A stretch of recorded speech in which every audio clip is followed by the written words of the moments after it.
మరో breaking news చూస్తున్నాం. కోనసీమ జిల్లా అమలాపురంలో పెళ్లిళ్లతో పురుషులను మోసం చేస్తున్న నిత్య పెళ్లి కూతురుపై పోలీసులు కేసు నమోదు చేశారు. విడాకులు తీసుకున్న పురుషులను టార్గెట్ చేస్తూ 12 పెళ్లిళ్లు చేసుకుంది రామచంద్రపురానికి చెందిన నీలిమ. పెళ్లిళ్లు చేసుకొని బాధితుల నుంచి అందిన కాడికి డబ్బులు దండుకొని పరారవుతోంది. బాధితులు అడిగితే తిరిగి వారిపైనే వేధిస్తున్నారంటూ కేసులు పెడుతూ మోసాలకు పాల్పడుతోంది. బాధితుల ఫిర్యాదుతో నిత్య పెళ్లి కూతురు దుర్గా, నీలిమ, ఆమె తల్లి వీరలక్ష్మిలతో పాటు మరో ఇద్దరిపై పోలీసులు కేసులు నమోదు చేశారు. కేసులు నమోదు కావడంతో ఆమె బాధితులు ఒక్కొక్కరిగా బయటకు వస్తున్నారు.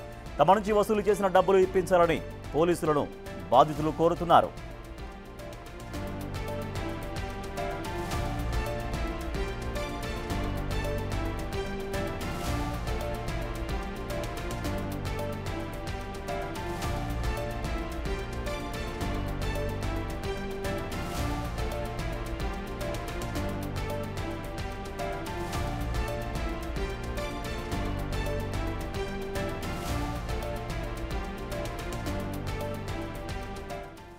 కోనసీమ జిల్లా అమలాపురంలో పెళ్లిళ్లతో పురుషులను మోసం చేస్తున్న నిత్య పెళ్లి కూతురుపైన పోలీసులు కేసు నమోదు చేశారు. మా ప్రతినిధి శివశంకర్ మరింత సమాచారం అందిస్తారు. శివశంకర్, నిత్య పెళ్లి కూతురి పైన ఎటువంటి సెక్షన్లతో కేసు నమోదు చేశారు? ఇప్పటిదాకా బాధితులు ఎంతమందిగా చెబుతున్నారు? ఇంకా బయటకు వచ్చే బాధితుల సంఖ్య ఇంకా పెరిగే అవకాశం ఉందా? రాజేష్, చూసుకున్నట్లయితే నిత్య పెళ్లి కూతురు ఇక్కడ దర్శనమిచ్చిందని చెప్పుకోవాలి. ఈ మధ్య కాలంలో చూస్తే ఇటువంటి మోసాలు దాదాపుగా ఎక్కువగా కనిపిస్తున్నాయి. అయితే వీరి టార్గెట్ ఎవరంటే పెళ్లి జరిగిన తర్వాత 498 కేసులు ఎదుర్కొంటున్న పురుషులు, అదే విధంగా జీవిత భాగస్వాములు నుంచి విడిపోయిన వారినే ఎక్కువగా టార్గెట్ చేస్తున్నట్టుగా కూడా చెప్తారు. డిప్రెషన్ లో ఉన్న వారినే మెయిన్ టార్గెట్ గా చేసుకోవడం, వారు చేసుకున్న తర్వాత వారికి చుట్టుపక్కల ఇళ్లలో దిగడం, అక్కడి నుంచి వారిని మచ్చిక చేసుకుని వారితోటి పెళ్లి వరకు కూడా వెళ్లే వరకు కూడా చూసి వారి దగ్గర ఉన్నదంతా కూడా ముందుగా అవి కావాలి ఇవి కావాలంటూ కూడా వారి దగ్గర నుంచి డబ్బు వసూలు చేస్తూ అయితే ఈమె మోసగిస్తుందంటూ కూడా ఇప్పటికే అమలాపురం ఎస్పీకి అయితే కంప్లైంట్ ఇచ్చారు. అయితే దీనికి సంబంధించి పూర్తిగా చూసుకున్నట్లయితే ఇప్పటి వరకు 12 మంది బాధితులు ఉన్నట్లుగా కంప్లైంట్ లో తెలిపారు. అయితే ఇక్కడ సంబంధించి చూసుకున్నట్లయితే పాలకొల్లు కావచ్చు, నర్సాపురం కావచ్చు, అదేవిధంగా కొవ్వూరుకి సంబంధించిన 3 బాధితులు ఫిర్యాదు చేసినట్లుగా కూడా ఇప్పటికే మనకి తెలుస్తుంది. అయితే పూర్తిగా చూసుకున్నట్లయితే అంబేద్కర్ కోనసీమ జిల్లా రామచంద్రపురం గ్రామానికి చెందిన బీతే దుర్గా, నీలిమ అనే ఆమె ఈ మోసాలన్నిటి కూడా పాల్పడుతుంది. ఆమె తల్లి, అలాగే ఆమె తల్లితో పాటు రామకృష్ణ, కళ్యాణ్ అనే వారు కూడా పూర్తిగా సహకరిస్తున్నట్టు కూడా తెలిపారు. అయితే దీనికి సంబంధించి ఇదివరకే పాలకొల్లో కూడా పశ్చిమ గోదావరి జిల్లా పాలకొల్లో అయితే ఎఫ్ఐఆర్ కూడా నమోదు చేశారు పోలీసులు. ప్రస్తుతం ఆ కేసులో అయితే వారు బయలుపై ఉన్నట్టుగా కూడా మనకి తెలుస్తుంది. దీనికి సంబంధించి 420, 4448 అదేవిధంగా 323, 506, 427 సెక్షన్స్ కింద ఐపీసీ సెక్షన్స్ కింద అయితే కేసు నమోదు చేసినట్టుగా కూడా ఇప్పటికే మనకి తెలుస్తుంది. అయితే దీనికి సంబంధించి పూర్తిగా చూసుకున్నట్లయితే ఇంకా అనేక మంది బాధితులు కూడా బయటకు వచ్చే అవకాశం ఉన్నట్టుగా మనకి తెలుస్తుంది.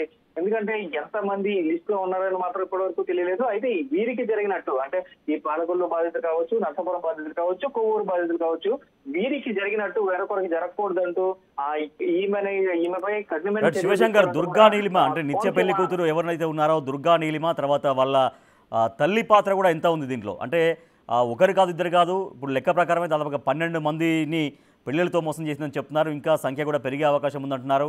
వీళ్ళందరినీ మార్చడంలో తల్లి పాత్ర కూడా ఎంత ఉంది అని పోలీసులు చెబుతూ ఉన్నారు ఈ సమయానికి. రాజేష్, చూసుకున్నట్లయితే ఇప్పటికే ఎఫ్ఐఆర్ నమోదైన దాని ప్రకారం పాలకొల్లు పోలీసులు ఇప్పటికే పూర్తి స్థాయిలో ఎంక్వైరీ చేశారు. వీరందరూ కూడా ఫ్యామిలీగా ఎవరైతే వారి టార్గెట్స్ ఉంటాయో ఆ టార్గెట్స్ కి దగ్గరగా ఇల్లు అద్దెకి తీసుకోవడం, అట్లాగే ఆ చుట్టుపక్కల ప్రాంతాల్లో నివసించడం, వారికి ఆ ఇంటి దగ్గరికి వెళ్లే పాలవారు కానీ, లేదంటే ఆ వారి దగ్గరలో ఉండే పాన్ షాపులు కానీ, లేదంటే కిరాణా షాపులు వారి ద్వారా వారికి పరిచయం అవడం, అలాగా అంటే ఒక ఫ్యామిలీ హోమ్లీగా వీళ్ళందరూ కూడా ఒక ఫ్యామిలీ ఎవరో చీటర్స్ కాదు అనే నమ్మకాన్ని కలిగించే విధంగా కూడా ఫ్యామిలీ అంతా కూడా యాక్ట్ చేస్తూ ఉంటుందంటూ కూడా ఇప్పటికే పోలీసుల ద్వారా మనకి ప్రాథమిక సమాచారం అందుతుంది.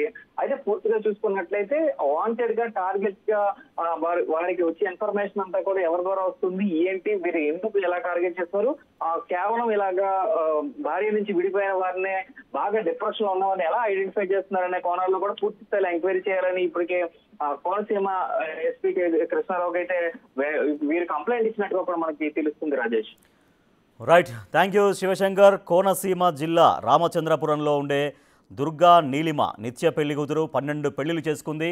ఎవరైతే విడాకులు తీసుకొని ఉంటారో లేదంటే డిప్రెషన్లో ఉంటారో అటువంటి వాళ్ళని టార్గెట్ చేసి వాళ్ళని పెళ్ళిళ్ళు చేసుకోవడం, వాళ్ళని ఏదో రకంగా తర్వాత పెళ్ళిళ్ళు చేసుకున్న తర్వాత బ్లాక్మెయిల్ చేసి వాళ్ళ దగ్గర ఎంత ఉంటే అంత డబ్బులు దండుకోవడం, తర్వాత మరొకరిని పెళ్లి చేసుకోవడం, ఇట్లా 12 పెళ్ళిళ్ళు చేసుకుంది. మనం బిగ్ టీవీ స్క్రీన్ పైన మనం చూస్తున్నాం.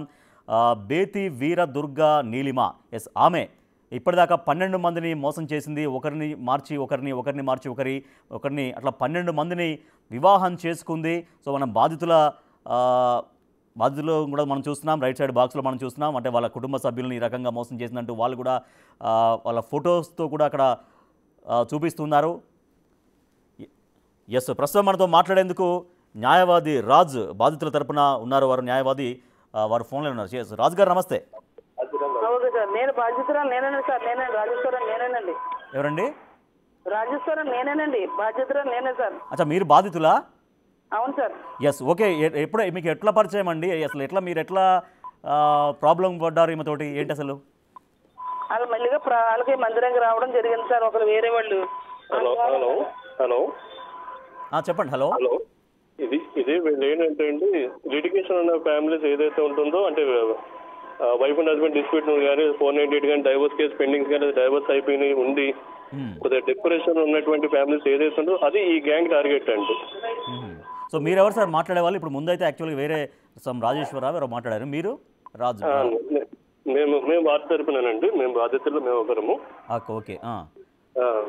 కంప్లైంట్ దీనికి ఇవ్వడం జరిగింది. పోలీసులు ఎంక్వైరీ చేస్తే నిజం అని చెప్పి తేల్చి ఎఫ్ఐఆర్ కూడా వాళ్ళు చేయడం జరిగింది. వాళ్ళు ఇప్పుడు బెయిల్ తీసుకుని బయట తిరుగుతున్నారు, తిరిగి మళ్ళీ అదే పని చేస్తున్నారు. ఓకే, అంటే ఇప్పుడు మీరు ఎప్పుడు గమనించారు అంటే ఈమె ఇట్లా ఒకరినిగా మార్చి మరొకరిని పెళ్లి చేసుకోవడం, వాళ్ళ దగ్గర నుంచి డబ్బులు దండుకోవడం ఇదంతా జరుగుతుందనేది అంటే మీకు ఎప్పుడు ఎదురైంది సమస్య? తర్వాత ఈ ఎంక్వైరీలో అర్థమైందండి. మేము బాధితులుగా మారిన తర్వాత ఎంక్వైరీలో చేసుకుంటే అప్పుడు అర్థమైంది ఏంటంటే వీళ్ళ టార్గెట్ లిటిగేషన్, అంటే ఏదో ఒక మ్యారేజ్ ఇష్యూ ఉండి డిప్రెషన్ లో ఉండి విడాకులు అయ్యి ఇలాంటి ఉన్నటువంటి వాళ్ళ ఫ్యామిలీస్ టార్గెట్ అని ఒకరికి కాదని మొత్తం గ్యాంగ్ అని ఆ తర్వాత అక్కడ ఎంక్వైరీ తర్వాత అర్థమైందండి. సో ఏం చేయబోతున్నారండి? అంటే వీళ్ళపైన ఎటువంటి చర్యలు తీసుకోవాలనేది మీ డిమాండ్? ఇప్పుడైతే కనుక వాళ్ళు అరెస్ట్ చేశారు. ఇప్పుడు ప్రస్తుతంగా వాళ్ళు బెయిల్లో ఉన్నారండి. ఫర్దర్ గా వాళ్ళు ఇంకా ఇలాంటివి చేయకుండా వాళ్ళ చేతులు ఎవరు కూడా మోసపోకుండా కొద్దిగా అవేర్నెస్ క్రియేట్ అవ్వాలనేది మా ఆశ అండి. అండ్ వాళ్ళని అరెస్ట్ చేస్తే జైల్లో పెట్టాలి. ఎస్, థ్యాంక్ యూ అండి, థ్యాంక్ యూ సో మచ్.